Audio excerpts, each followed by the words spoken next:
The Yorkshire Coastcast with Paddy. Loving life in Yorkshire. The people, the places. Hello and welcome to episode 72. This is the call. Coming up, a Scarborough sea pool gets closer. Do you fancy dressing up as a Victorian for a parade in Scarborough? Swim safe sessions return soon, free for local children, and we're about to do 100 miles for the Rainbow Centre. All that and a whole lot more actually on this episode of the Yorkshire Coastcast podcast with me, Paddy Billington, and brought to you by This Is The Coast, the local commercial radio station for the Yorkshire Coast. Now you can find the radio station across much of the region actually on DAB digital radio, also online at thisisthecoast.co.uk, on smart speaker, on the This Is The Coast app and Roku TV. And as for this podcast, you can get it wherever you get your podcasts from, including Spotify, YouTube, Apple, and our website and app and smart speaker. Right, we are going to start episode 72 talking about Scarborough's sea pool. Well, we used to have the South Bay pool, of course, long since gone.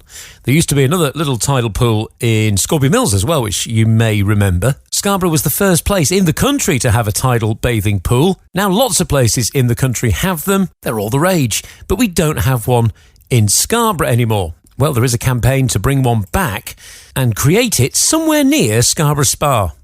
Now, at the recent Seafest event, which was fantastic, by the way, at Scarborough Spa, I caught up with Peter and Karen from the Scarborough Sea Pool Group. Well, it's basically a proposal for the whole community, both here in Scarborough and other areas coming into it, to give it a leisure side, an educational side, and also the mental health side as well. So it's been proposed, we've got a feasibility study sorted, so now we're just trying to sort out the finance and get things moving, basically.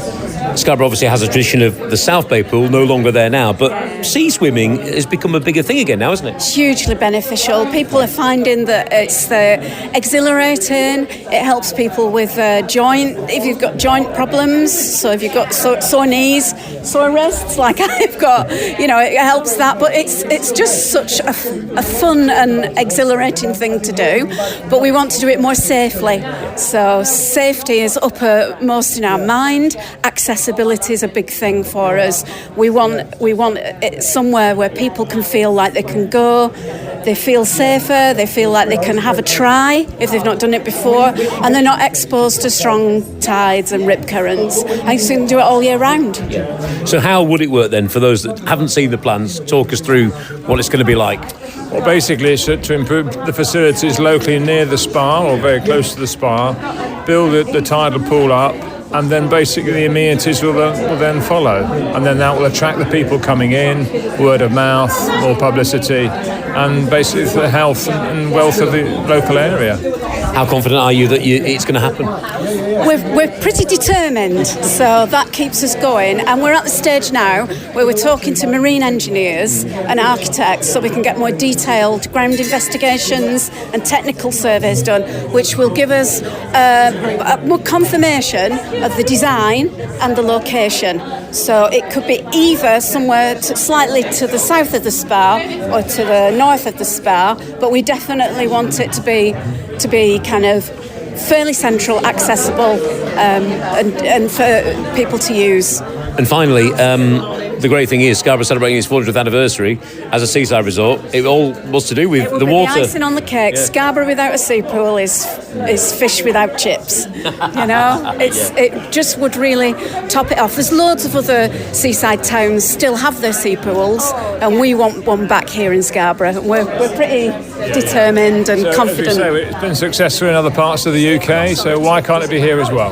We want it here. And that was Peter and Karen from the Scarborough Sea Pool Group. You can find them online and on social media too. And you can find out all about their plans, which are, I've got to say, in the very early stages at this moment in time. The Yorkshire Coastcast. Loving life in Yorkshire. And this is episode 72 of the Yorkshire Coastcast podcast. Also at Seafest, by the way, the Scarborough 400 celebrations were officially launched with the cutting of a giant cake. Never got a slice of that cake, actually, even though it was cut on the very stage that I was hosting the entertainment on in the Sun Court at Scarborough Spa. I don't know what happened to that cake. I got told later on that day that it was a Victoria sponge, a vanilla and Victoria sponge. Sounded lovely. Never saw a slice of it. But never mind, that's all right. And the 400 celebrations is all about Scarborough's 400th anniversary of becoming a seaside resort when those spa waters were discovered by Thomas in Farrer back in 1626. Britain's first seaside resort. We're very proud of it. And there's going to be an event in September, which is great. It's going to recreate those fantastic Victorian promenades along the Esplanade and through the Southcliffe Gardens. You've seen the pictures, maybe, of thousands of people all dressed up, enjoying a stroll through the gardens down to the seafront. So that is going to be reenacted, and I've been speaking to one of the organisers, Andrew Aldis from Scarborough Studios. Back in Victorian days, on a Sunday, everyone would get dressed up in their best clothes. They'd take a promenade along the seafront and look amazing, have everybody look at them, and we want to recreate that on the 6th of September.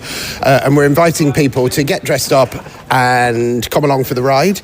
We're running an event which is £10 per head, and for that you get a set of photographs at the end emailed to you. You get a commemorative booklet. You get refreshments here at Scarborough Spa to the sound of the orchestra playing, and you get free transit on the central cliff lift, and basically have a pretty fantastic day looking like a Victorian person and behaving like a fool. I get to dress up in a yellow high-vis, so I don't know whether they were around at Victorian days, Probably but not. I'll try and dress it up.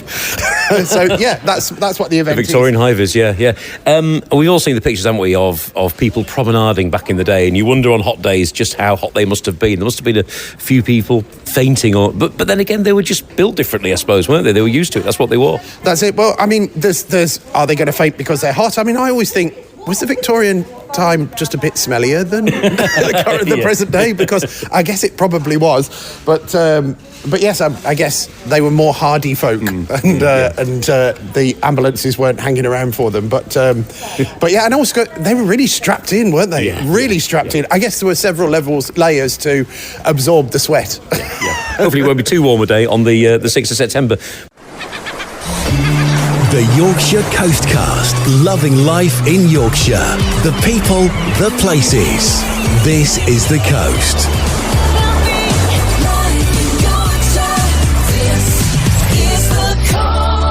And you're listening to episode 72 of the Yorkshire Coastcast podcast with me, Paddy. Thank you so much for tuning in. Now, it is the summer holidays, and there's a fantastic free activity coming up during the holidays for children. It's completely free of charge, and it is teaching really valuable, potentially life-saving lessons. We're talking about the Swim Save sessions, which are back in Scarborough in August. And after all the recent tragedies in reservoirs and lakes and rivers and the sea, actually, during recent heat waves, I think it's so important that children get these extra skills. They can swim, and that's great. Do they know what to do if they get in trouble in open water? I've been speaking to Donna Loveland, who is chair of the Andrew McGowan Legacy Fund.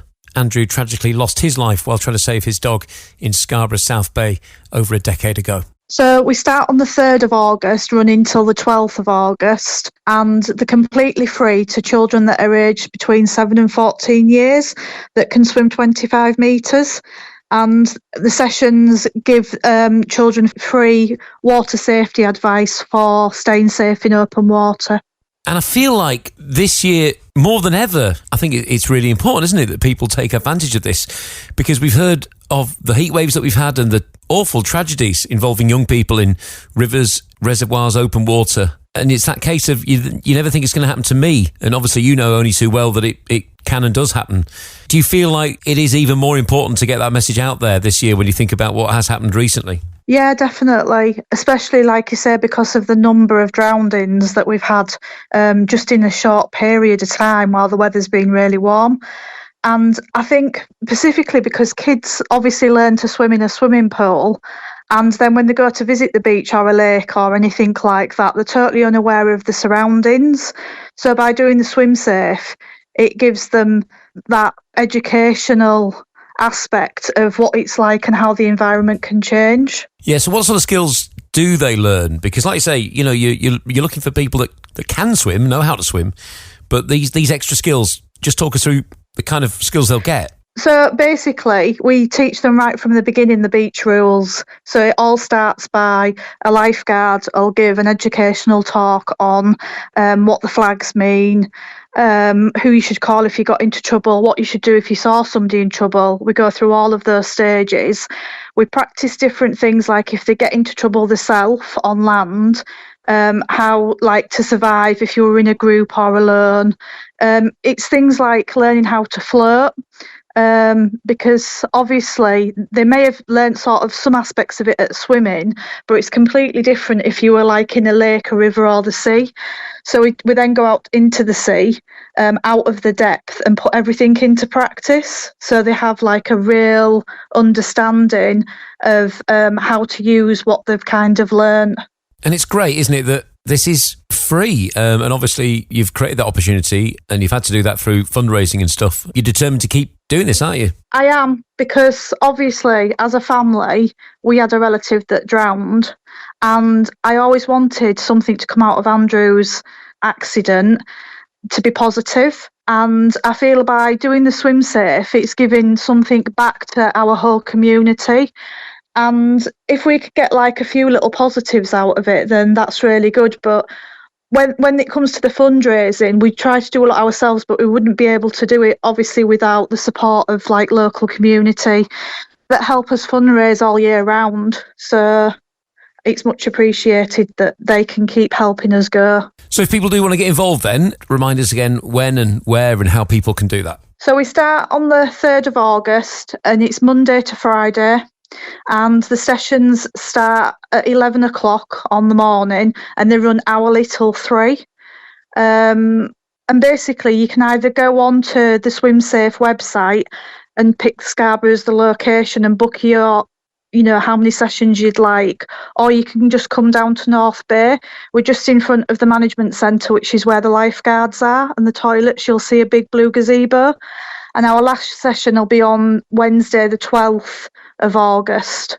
So even if you don't have kids and you've got grandkids or, anybody with kids, if they can just share it, so we can try and fill as many spaces as possible, because we've still got a few that are left. Okay, yeah, well, thank you for your time. I hope it goes well again, as always, and well done for keeping that going.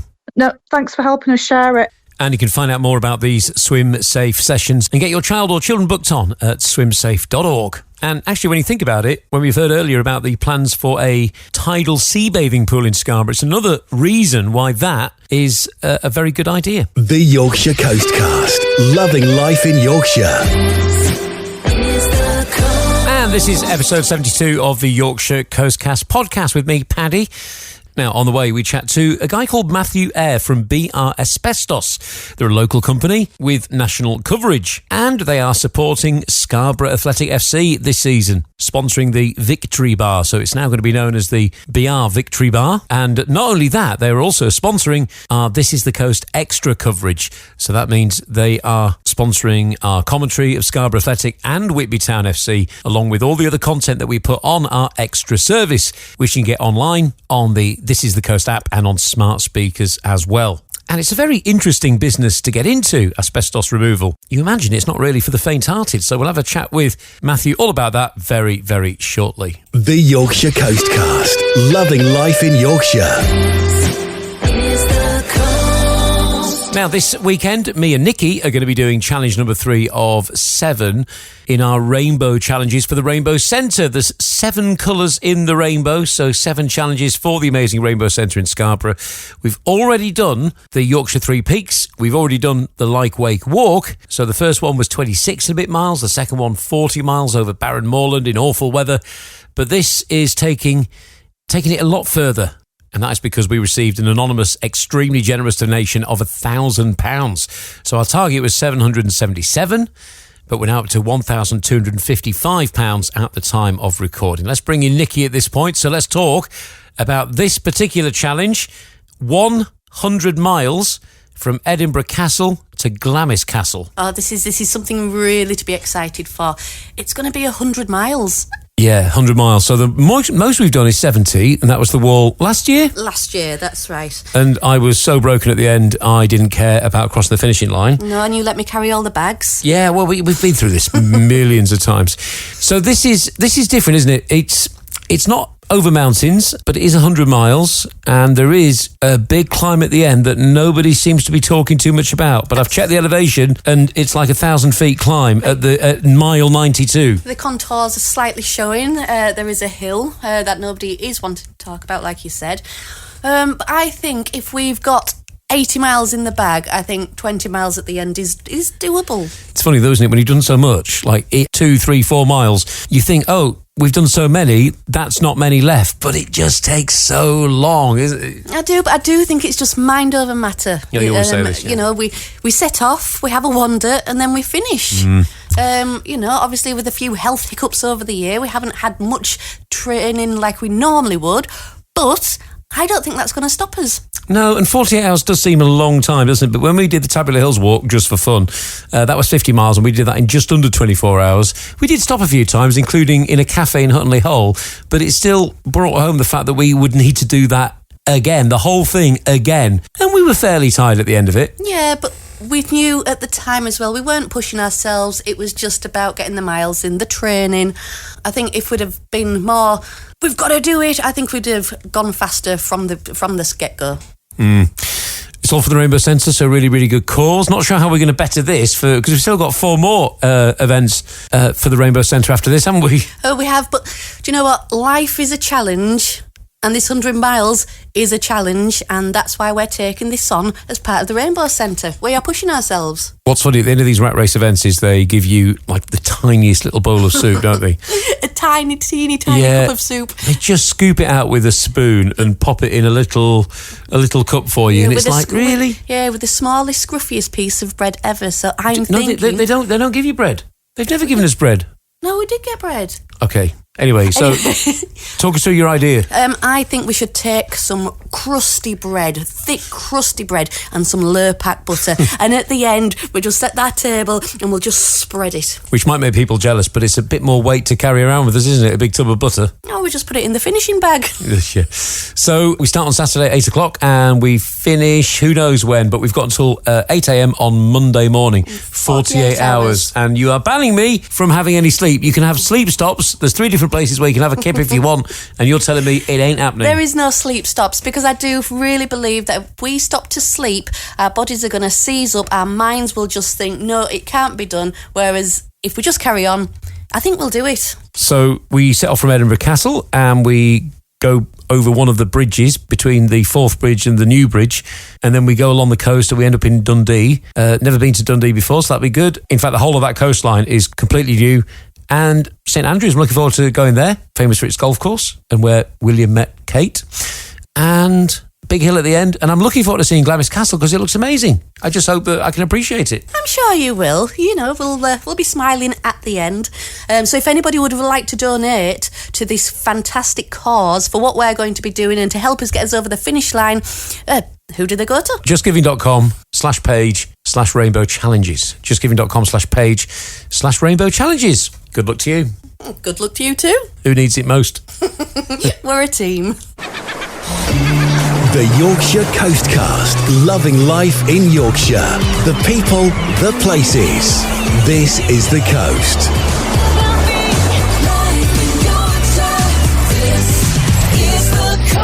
And this is episode 72 of the Yorkshire Coastcast podcast on Spotify, Apple, YouTube, and always at thisisthecoast.co.uk/podcasts with an S on the end. You can get your smart speaker to play the latest episode of the Yorkshire Coastcast podcast. You can also find this in the menu on the This Is The Coast app. Now we'll end with this. Following the announcement of new major Scarborough Athletic club sponsor BR Asbestos as the football club's new long-term matchday bar sponsor, Scarborough are delighted to announce that the Victory Bar is now to be known as the BR Victory Bar, reflecting their support. And as well as that, BR Asbestos are going to be sponsoring This Is The Coast Extra, including all our extra local news content and our commentaries of Scarborough Athletic matches and Whitby Town matches. So let's speak to the director of BR Asbestos, Matthew Eyre. The company's based in West Ayton, so you are local. What was it that made you want to support Scarborough Athletic FC with the sponsorship of the Victory Bar, firstly? Yeah, so, just basically with me being a local lad from Scarborough, I used to play for Scarborough Athletic when I was a child. I've always dreamed of, not dreamed of, but when I was a child, I wanted to be in Scarborough Football Club. I was a ball boy. I think I even chipped up the linesman one time, being a ballman. Great. Balls boy, whatever you want to call it. And we went to the opening evening, and they did a video. It just got to my heart. And I just wanted to be a part of it all. Yep. So you are sponsoring the Victory Bar. So it's the BR Asbestos Victory Bar, I think now, isn't it? That's what it's going to be called. Yes. Yeah. The BR Victory Bar. Yeah. We're all there on Saturday supporting them. Brill. And delighted to say that you are sponsoring the This Is the Coast Extra service as well, which is fantastic. So thank you very much for that as well. Yeah, which is brill. We signed on for that today, which is brilliant news. Yeah, superb news. Yeah. We're looking forward to it. So hopefully, we're doing a lot of work all over nationwide. We're in London a lot. We're in Scotland. We're in Wales. I just want to get some local work. Yeah. Yeah, of course you do, yeah. Save those miles, yeah. Absolutely. And, again, we're doing it to support our local team, to support, our local community. Scarborough Lionesses under 16s have been in touch, so we're looking into supporting them as well. Yeah, brilliant. So just tell us a bit about the company then. How long you've been going and what exactly it is you do. So I set up BR Asbestos April 24. First started off, it was a rocky road. It was up and down. We was having to take out numerous amounts of loans and whatnot. But it was something that I've always wanted to do. I've been in asbestos for 16 years now. Set up on my own, got some good contacts, some good clients that I've worked out through the past. Reconnected with them. They've been giving me work ever since. We got our license the November 24, and yeah, it's just been a wild, it's just gone wild basically. I set up on my own. I was hiring vans. I was borrowing tools. It was just myself at the time. I was, doing the work, coming home, getting the paperwork done, and now we've got 7 vans with 7 teams. We've got a big unit over in West Ayton now. So yeah, in 2 years, it's rocketed. And everyone's heard of asbestos and, the issues that come with it. How challenging is it then to do what you do, to remove it from places and, demolition, all that sort of stuff? Well, I've been doing it, like I said, 15, 16 years, and I'm still learning new things every day. The regulations change. There's new apparatus that are coming in. We've got these gel packs now that are for wrap and cuts on pipe work. The industry now is broadening. It's the regulations they're set in stone and they are fantastic. I'm literally at the minute going through my level 6 diploma. Which is probably the highest grade that you can get in the asbestos industry. And I just find it fascinating. I mean, I could literally talk, anybody to sleep probably talking about asbestos. I'm a bit, it's like when I go on holiday, I'm always looking up and I'm like, yeah, that's asbestos. And yeah. I'm always forever. The thing is with BR, what we try and do is we try and help people. We try and educate them. We don't just take their money. We try and educate them. Even through my quotations, I'm explaining how we're going to do it, why we're going to do it, why it's necessary. We go down the right route. And because of that, we found ourselves, we have got a good team together and we've got some good clients behind us. Yeah. Sounds amazing. But I suppose you need to look after yourself, don't you? Because there must be dangers dealing with it. We do, but the thing is, the amount of contractors out there that say to us, "Oh, dangerous job," we know about it. So when a client rings us, when somebody rings us, it's because they have found or they suspect it's asbestos. So when we go there and we deal with it, we're wearing the correct PPE, RPE, we're there removing it, but we're wearing the right apparatus. We're doing everything correctly. It's the other contractors out there that are not aware of it, and they don't know how to deal with it. They're the ones that are in trouble. Yeah. And so when people do get in touch with you then, what is the usual reason? Is it because they're doing some work or they want to get something changed, removed, taken down, and they're not sure if they've got asbestos? Is it usually something like that? Yeah, I mean, just for instance, I was in Birmingham on Monday. So client Michael rang me up and they've said that we've just started taking some fire doors down. There's 116 doors. We've just removed the first one. However, we found some suspected material behind it. So I go there on Monday afternoon, straight assist it, and it's asbestos insulating board, which is AIB, which is a notifiable product. I've said to the guys, look, you're going to have to stop work, come out the building. We had to get an emergency clean-up. We got an analyst to come and record the background air quality test. That then stopped works. It stopped the programme. But the reason behind it was they was working off of a management survey. A management survey is completely different to a refurb survey. So management is, you presume a lot of items, presume asbestos, presume it. Whereas a refurb will dig in, it'll go in a little bit deeper. If they've had that refurb survey, they wouldn't have been in the predicament that they're in now. So you're still getting it. It's 2026 and there's still people out there that are still unaware of the repercussions of finding it, discovering it. But there's ways out there now that we're supplying to their clients. Get a refurb survey. Before you start any work, get a refurb survey. We'll dig in, we will find it. And if we do find it, BR Asbestos, we can cover it. We can remove, survey and sample. Yeah. And because you're so busy, does that mean that there's not actually an awful lot of people out there doing what you do? Well, I think there's about 420 licensed asbestos removal contractors in the UK now.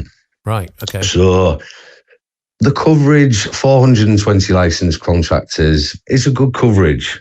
But what you find, and there's a lot of contractors out there that are just there for the money. They will not be there to help the client. There's been a couple of jobs where I hold my hands up, it's some old dear, I need this, and I'm on a bit of a budget, and I've done it for pennies, just purely to help them out. And it's my downfall, don't get me wrong, but I do it for the local community. It's the only people that I will be taking the money off is the firms that can afford it, the housing associations, the bigger people. Well, it's great what you do, and you're obviously very knowledgeable and very passionate about it, and that sounds very reassuring, actually. I'm sure to anyone that would be interested in using your services, and it's great that you're getting behind your local club as well. Just going back to your story of being a ball boy and tripping up the linesman, I was only a ball boy once at Scarborough FC. It was against Blackpool, and I got sacked at half-time because somebody... Really? Because nobody told me that you were meant to throw the ball back to both teams. So I only threw it back to the Scarborough players, and the ball, when it was next to me, if it was a Blackpool throw, I would just leave it. And it was Billy Eyre, their manager, and he was shouting and swearing at me, and I actually cried at half-time. I was very young at the time, and I got fired. I think I must have been about 9 or 10 maybe, and I went to go and collect the ball. The ball obviously come over the line. I was a bit eager. I went to collect it. The linesman was running and he literally went flying over me. And it was when we had the big ground at Seymour Road. Yeah. There were probably 1,000 fans laughing their heads off.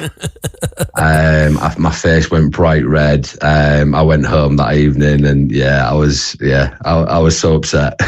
Yeah. So neither of us have probably been called back to be ball boys since. I never got called back. I know that. Yeah. Lovely. All right. Well, I won't be there unfortunately on Saturday. Can't make the game on Saturday, but I look forward to catching up with you at a home game soon. And absolutely, looking forward to working with you. We're going to try and get down there we're going to try and get down there as much as possible. We're looking forward to Saturday. Really looking forward to meeting everyone. I'm really happy with everything. I just hope that the Scarborough fans are happy with BR. Yeah, I'm sure they will be. All right, you take care. Thanks for your time. And you. Cheers, Paddy. So this Saturday, Scarborough Athletic take on a Barnsley first team from League One in the first game back at Scarborough Sports Village on that brand spanking new pitch after over a year away. It's going to be a fantastic game. A 1 o'clock kickoff. It is all ticket, and you need to have bought your tickets before match day, and you can get those at scarboroughAthletic.com. But if you really can't make the game, then Ant Taylor is also making a comeback as well. It's not just the team and the fans and the club back in Scarborough. Ant Taylor, who's been away for about a year and a half or so after some pretty major spinal surgery. He is going to be commentating for us on Saturday, 1 o'clock kickoff on This Is The Coast Extra.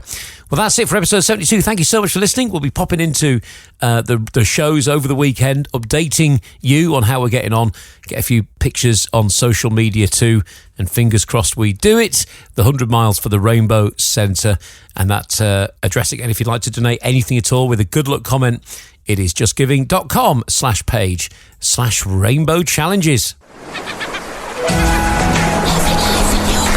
The Yorkshire Coastcast.